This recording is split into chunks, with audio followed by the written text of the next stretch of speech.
ပါရှင်စုပါဒီနေ့မှာတော့လောရတာအရန်လွယ်ကူတယ်ငပြောသေးပန်ကိတ်လုံးနည်းလေးကိုမျှဝေပေးချင်ပါတယ်ဒါလေးတွေကပဝင်ပစ္စည်းလေးပါဂျုံမုတ်ကိုထမင်းစားစုလေးစွန်းစာသုံးထားပါတယ်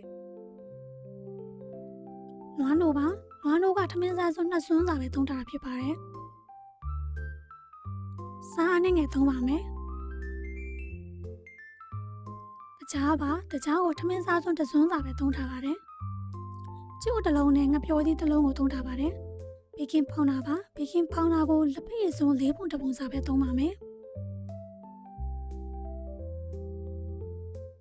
ပထမဆုံးငပြောသေးကိုချိပေးပါတယ်။ငပြောသေးချိတဲ့အခါမှာလည်းကိုယ်ကြိုက်တဲ့လိုချိပေးလို့ရပါတယ်နော်။ဆိုတော့ခင်းနဲ့ပဲချိပေးလိုက်ပါတယ်။ပြီးတော့ရင်တကြားထည့်ပါတယ်။ငပြောသေးရတဲ့အချိုးပေးတဲ့အတွက်တကြားကိုတစ်စုံပဲသုံးထားတာဖြစ်ပါတယ်။တကယ်လို့ကိုကအချိုကြိုက်တယ်ဆိုလို့ရှိရင်တကြားပမာဏကိုတိုးပြီးထည့်ပေးပါနော်ပြီးသွားရင်တော့ကျုပ်တစ်လုံးထည့်ပြီးတော့ထပ်မွေးပေးပါတယ်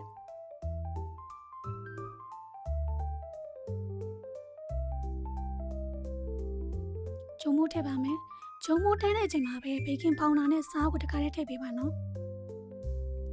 တကယ်လို့ဒီမိုးလေးကိုအိမ်မှာလုပ်စားမယ်ဆိုရင်အချိုးစားအတိအကျမဟုတ်လဲမုံနစ်က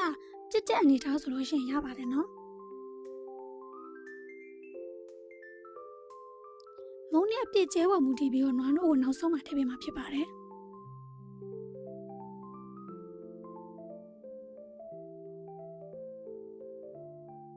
နွားနို့ပါနွားနို့ကလည်းထမင်းစားဆုံးနှစ်စွန်းစာပဲသုံးထားတဲ့အတွက်ဒီအချိုးစားနဲ့ဆိုလို့ရှိရင်ကွက်တိကြပါတယ်။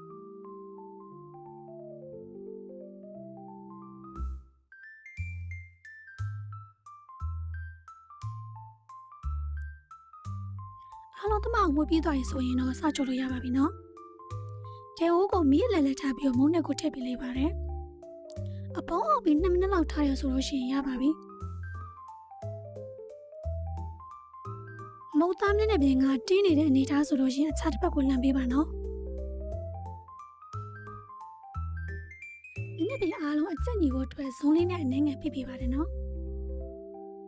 ကဲဒါဆိုရင်တော့ငပြောသီးနဲ့မွေးမွေးလေးနဲ့အရန်စားလို့ကောင်းတဲ့ငပြောသီးပန်ကလေးရပါပြီ။ကျမကြီးနဲ့လည်းညွညွပြီးလောရတာအရန်ရွယ်ခွေတဲ့မိုးလေးတစ်မျိုးဖြစ်ပါတယ်။ကိုစိတ်နဲ့တဲ့အသီးနဲ့လည်းတွဲပြီးစားနိုင်ပါတယ်နော်။ဆိုတော့ပန်ကိတ်ပေါ်မှာနိုးစီလေးစမ်းပြီးစားလိုက်ပါတယ်။တကယ်လို့ချောကလက်ရှိတယ်ဆိုလို့ရှိရင်ချောကလက်ရည်စမ်းပြိုတဲ့စားနိုင်ပါတယ်။ကျမကြီးနဲ့လည်းညွညွပြီးလောရတာအရန်ရွယ်ခွေတဲ့ recipe လေးဖြစ်တဲ့အတွက်ဆွေးတင်ငယ်ချင်းတွေလိုက်လို့စားကြည့်ကြပါနော်။ဆိုရဗီဒီယိုလေးကိုအဆုံးထိကြည့်ပြီးတဲ့တယောက်စီတိုင်းကိုကျေးဇူးတင်ပါတယ်။ဗီဒီယိုလေးကိုသဘောကျတယ်ဆိုလို့ရှိရင်လည်း like and share လေးလုပ်တော့ပေးပါဦးနော်။တကယ်လို့ channel လေးကို subscribe မလုပ်ရသေးဘူးဆိုလို့ရှိရင်လည်း subscribe လုပ်တော့ပေးပါဦးလို့ဆိုနေတောင်းဆိုချင်ပါတယ်ရှင်။နောက်ဗီဒီယိုတွေမှာတက်တွေ့ကြမယ်နော်။ Bye bye